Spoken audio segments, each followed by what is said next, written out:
This is about the nyckelharpa bow hold, which is based on the natural hand hold. The natural hand with bent fingers and thumb, which is enough for a good bow hold.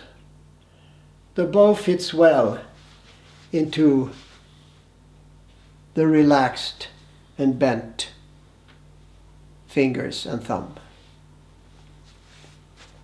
That's easy to say. I'm going to explain to you. You may use the violin hold with the pinky on the stick if you have a flexible wrist and flexible fingers. But usually nyckelharpa players play with the third finger on top of the stick because the violin bow goes this way while the nyckelharpa bow goes this way.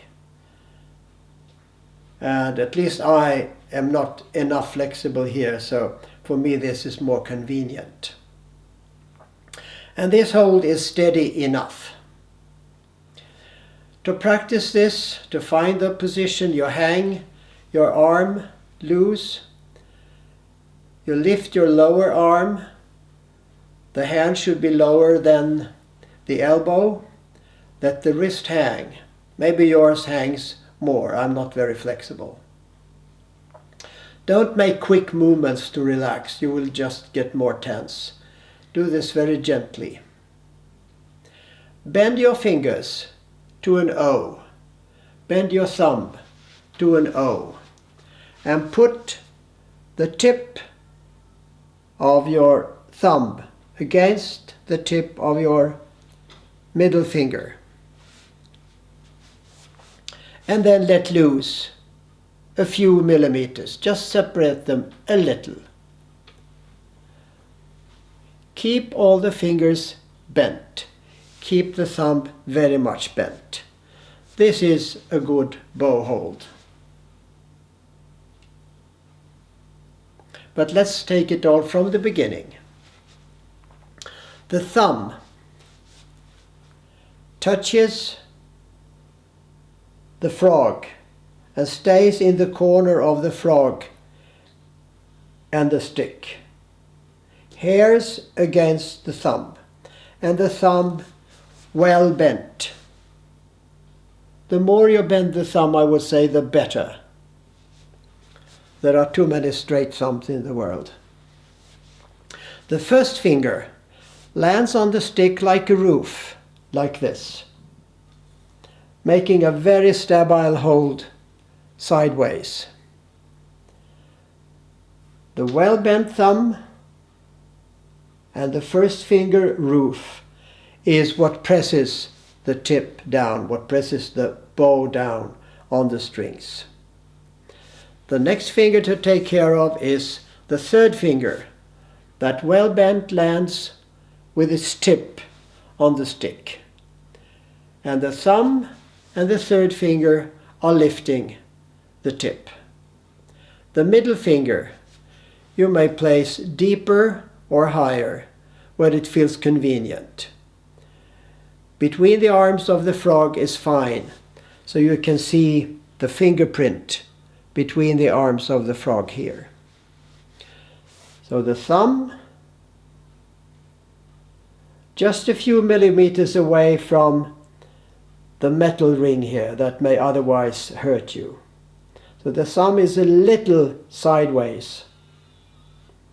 The first finger, the third finger, and the middle finger. Now that the fingers are well bent, they are flexible for downstroke and upstroke. Please keep them together. Don't spread them. That will prevent the flexibility. The fingers together makes your hand flexible.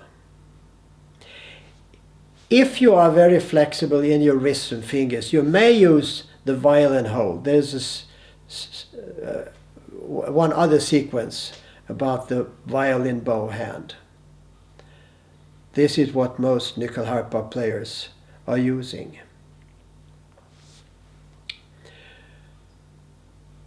I strongly speak for the L hold. If you place the bow with its middle on the strings, the arm and hand should form an L.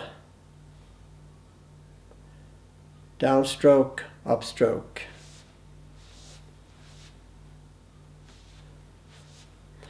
This hold is very common with a straight thumb and straight fingers, and that's like playing with a piece of board or an iron tube here. This hold gives you the possibility of creating very precise notes, long, short, strong, weak, and create just the melody you want. Do never put your pinky down like this, because a straight finger makes you tight and stiff all the way up here. The pinky should be in the air. For the first time when you're practicing this, you may make sure that you see the knuckle here. Then you know that the pinky is not down here on its own adventures.